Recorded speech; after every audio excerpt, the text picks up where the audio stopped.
لقد رضي الله عن المؤمنين إذ يبايعونك تحت الشجرة فعلم ما في قلوبهم فأنزل السكينة عليهم وأصابهم فتحا قريبا صدق الله مولانا العظیم۔ تمام قسم کی تعریفات وحدہ لا شریک خالق کائنات مالک ارض و سما کے لیے ہے، اور لاکھوں کروڑوں درود و سلام ہوں اس ہستی اقدس و مقدس پر جن کا نام نامی اسم گرامی محمد اکرم صلی اللہ علیہ وعلی آلہ واصحابہ وبارک وسلم ہے۔ عثمان ابن عفان رضی اللہ تعالی عنہ کی ذات والا صفات، آپ کی عزت و توقیر پر خطبے کو مخصوص کیا ہے۔ میں یہ سمجھتا ہوں کہ جناب عثمان ابن عفان رضی اللہ تعالی عنہ ان کی ذات کے بھی کئی ایک حصے اور کئی ایک پہلو ہیں، اور کسی ایک خطبے میں ان تمام چیزوں کا تذکرہ ممکن نہیں ہے جن کا پیش کرنا اور جن کا سمجھنا آج کے اس پرفتن دور میں انتہائی زیادہ ضروری اور لازمی ہے۔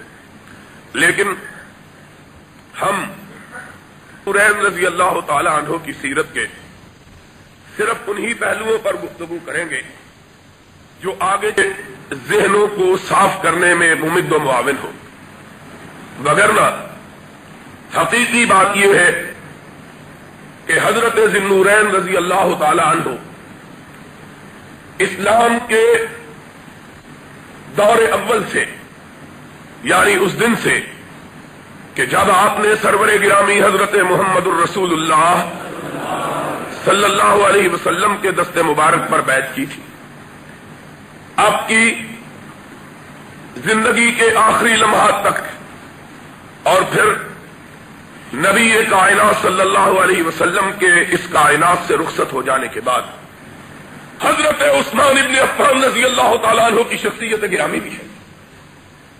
نبی پاک صلی اللہ علیہ وسلم پر ایمان لانے کے بعد عثمان ذی النورین رضی اللہ تعالیٰ عنہ کو اسلام کے بارے میں اس کے بنیادی اصولوں سے آگاہ کیا، سرور کائنات علیہ الصلوۃ والسلام کی تعلیمات ان کے سامنے پیش کی، قرآن کی آیات انہیں پڑھ کر سنائی، اور پھر جناب عثمان ابن عفان رضی اللہ تعالیٰ عنہ جب ان تعلیمات سے، اللہ کے فرامین سے، قرآن پاک کے احکامات سے پوری طرح آشنا اور متاثر ہو گئے، تو ایک دن انہیں لے کر سرور گرامی علیہ الصلوۃ والسلام کی خدمت میں آ پہنچے۔ سرور کائنات صلی اللہ علیہ وسلم نے حضرت عثمان کو اسلام کی دعوت دی، عثمان ذی النورین نے اسلام کی دعوت کو اختیار کیا، اور حضرت محمد الرسول اللہ صلی اللہ علیہ وسلم کے حلقہ بگوش ہو گئے۔ اب ذرا تاریخ کے اوراق کو پلٹ کے دیکھیے کہ عثمان ابن عفان رضی اللہ تعالیٰ عنہ ان ایام میں مسلمان ہوئے جبکہ بہت کم لوگوں نے ابھی تک اسلام کو اختیار کر رکھا تھا۔ چند لوگ تھے جو ابھی تک مسلمان ہو چکے تھے۔ حضرت عثمان ابن عفان رضی اللہ تعالیٰ عنہ مسلمان ہوتے ہیں۔ نبی کائنات صلی اللہ علیہ وسلم نے، میری بات کو یاد رکھنا، لکھ لینا، سب سے پہلے اگر کسی مسلمان سے اپنے رشتے کو استوار کیا اس زمین کے اوپر اور اس آسمان کے نیچے، الفاظ کو اچھی طرح سن لو، نبی کائنات صلی اللہ علیہ وسلم نے نبوت کے منصب پر سرفراز ہونے کے بعد سب سے پہلے جس مسلمان سے رشتہ داری کے تعلق کو استوار کیا وہ شخص بنی امیہ کے خاندان کا چشم و چراغ عثمان ابن عفان تھا رضی اللہ تعالیٰ عنہ. نبی نے منصب نبوت پر سرفراز ہونے کے بعد عثمان سے پہلے کسی شخص سے کوئی رشتہ داری نہیں کی. سب سے پہلے نبی کی نگاہ رشتہ داری کے لیے اگر کسی کے وجود اقدس پہ پڑی تو وہ جناب عثمان ابن عفان کا وجود اقدس تھا. حضرت محمد الرسول اللہ. یاد رکھنا بات کو. آج صرف بیٹی کے ناطے کسی کو ان مناقب اور محامد کا مالک بنایا جا رہا ہے جن مناقب اور جن فضائل کا حامل اگر کائنات میں کوئی ہو سکتا ہے تو صرف نبی اور رسول ہو سکتا. لیکن اگر بات رشتہ داری ہی کی ہے تو سن لو، رشتہ داری میں بھی حضرت عثمان ابن عفان رضی اللہ تعالیٰ عنہ السابقون الاولون میں سے ہیں.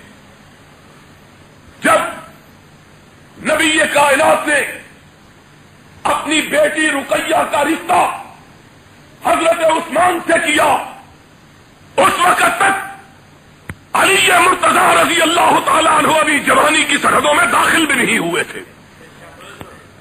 اگر صرف بیٹی کے رشتے کی وجہ سے کسی کو کوئی منقبت اور فضیلت، کوئی شرف اور بلندی، کوئی عزت اور شان حاصل ہو سکتی ہے تو اس کو حاصل ہونی چاہیے کہ نبی کائنات نے جس کو سب سے پہلے اپنی بیٹی کے رشتے کے لیے منتخب کیا ہے، کسی پر نگاہ نہیں پڑی. یاد رکھنا اس بات کو. نبی علیہ الصلوۃ والسلام کی 4 بیٹیاں تھیں. 2 بیٹیاں ابو لہب کے بیٹوں سے بیاہی گئی تھیں. ایک بیٹی آسی سے بیاہی گئی تھی. جب نبی کائنات نے نبوت کا اعلان کیا، ابو لہب کے بیٹوں سے رخصتی سے بیشتر نبی کائنات علیہ الصلوۃ والسلام کی بیٹیوں کی جدائی ہو گئی. چنانچہ نبی کائنات صلی اللہ علیہ وسلم نے اس بات کو گوارا نہ کیا کہ اسلام کو قبول کیے بغیر ابو لہب کے بیٹوں کے لیے آپ اپنی بیٹیوں کو روانہ کریں. سب سے پہلے جس مسلمان کو نبی کائنات صلی اللہ علیہ وسلم نے اپنی بیٹی کا رشتہ عطا کیا، جس پہ نظر پڑی، اور مسئلہ یاد رکھنا، نبی کی نظر نہیں پڑی، نبی نے منتخب نہیں کیا، بلکہ نبی کی بیٹی کے لیے آسمان والے نے حضرت عثمان کو منتخب کیا ہے.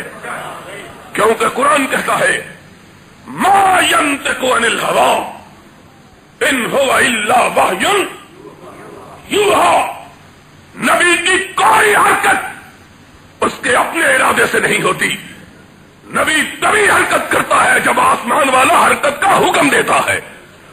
اور یہ حکم کب نازل ہوا؟ اس وقت نازل ہوا جبکہ محمد الرسول اللہ صلی اللہ علیہ وسلم منصب رسالت سے سرفراز ہو چکے.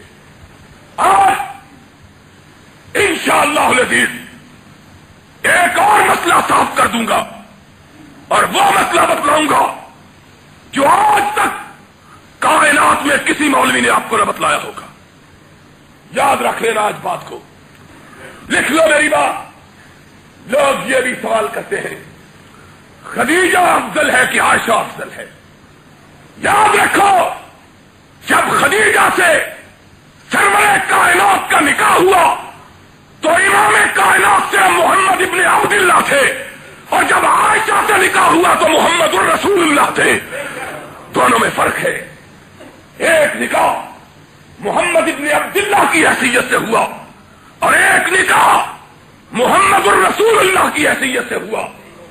اور جس دن نکاح محمد ابن عبداللہ کی حیثیت سے ہوا اس دن اختیارات رب نے انہیں سونپ رکھے تھے، اور جس دن محمد الرسول اللہ کی حیثیت سے ہوا اس دن سارے اختیارات رب نے اپنے قبضے میں لے رکھے تھے۔ اس دن نبی کے ارادے کا دخل تھا، اور صدیقہ کی شادی کے وقت نبی کے ارادے کا دخل نہ تھا، رب کے حکم کا دخل تھا۔ فرق یہ ہے، فرق اتنا ہی ہے جتنا محمد ابن عبداللہ اور محمد الرسول اللہ میں ہے۔ اسی لیے امام ابن حزم رحمت اللہ علیہ نے الفصل فی الملل والنحل میں لکھا ہے، کائنات میں سارے اپنے اپنے مقام پر، لیکن وہ بھی جس کو عرش معلیٰ کے مالک نے نبی کے لیے منتخب کیا ہے، دنیا کی کوئی شخصیت اس کا مقابلہ نہیں کر سکتی ہے۔ اور یہی مقام حضرت عثمان ذی النورین رضی اللہ تعالی عنہ کے ساتھ پیدا ہوا کہ محمد ابن عبداللہ کی حیثیت سے نبی نے زینب کی شادی بھی کی، رقیہ کی شادی بھی کی، لیکن محمد الرسول اللہ کی حیثیت سے سب سے پہلے اپنی دامادی کے شرف کے لیے نبی کائنات نے کسی کو رب کے حکم پر منتخب کیا تو عثمان ابن عفان کو منتخب کیا، اور اپنی بیٹی کا نکاح جناب عثمان ابن عفان رضی اللہ تعالیٰ عنہ سے کیا۔ پھر دوسرا شرف حاصل ہوا کہ حضرت وہ نبی کائنات کا دامان عثمان ابن عفان تھا رضی اللہ تعالی، اول من ہاجر بعد خلیل اللہ ابراہیم، ابراہیم خلیل کے بعد سب سے پہلے جسے ایمان کی خاطر ہجرت کا شرف حاصل ہوا وہ عثمان بن عفان رضی اللہ تعالی، پہلا مہاجر۔ اور اس مہاجر کی شان کیا کہنی کہ یہ رسول کی رسالت کے لیے وطن چھوڑ کے جا رہا ہے، اور اس کی رفاقت میں محمد کی لخت جگر ہے، نبی کائنات کی بیٹی اس کے ساتھ ہے، محمد الرسول اللہ۔ اور یاد رکھو اسلام کی تاریخ میں سب سے زیادہ اگر کسی چیز کو اہمیت حاصل ہے تو دو چیزوں کو ہے، ایک ہجرت کو اور ایک جنگ بدر کو، بہت زیادہ اہمیت۔ قرآن نے کہا وہ لوگ جنہوں نے ہجرت کی اللہ کے لیے، مال اولاد وطن کو چھوڑا، کائنات کا کوئی مسلمان ان کا مقابلہ نہیں کر سکتا۔ قرآن کے الفاظ ہیں 28 ہوتا ہے۔ وہ لوگ جنہوں نے لا یستوی منکم من انفق من قبل الفتح وقاتل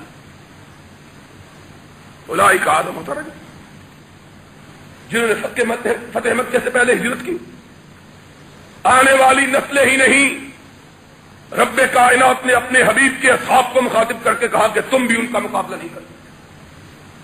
اور سن لو اس بارے میں بھی عثمان کو وہ مقام حاصل ہوا جو عشرہ مبشرہ میں سے کسی کو نہیں ملا۔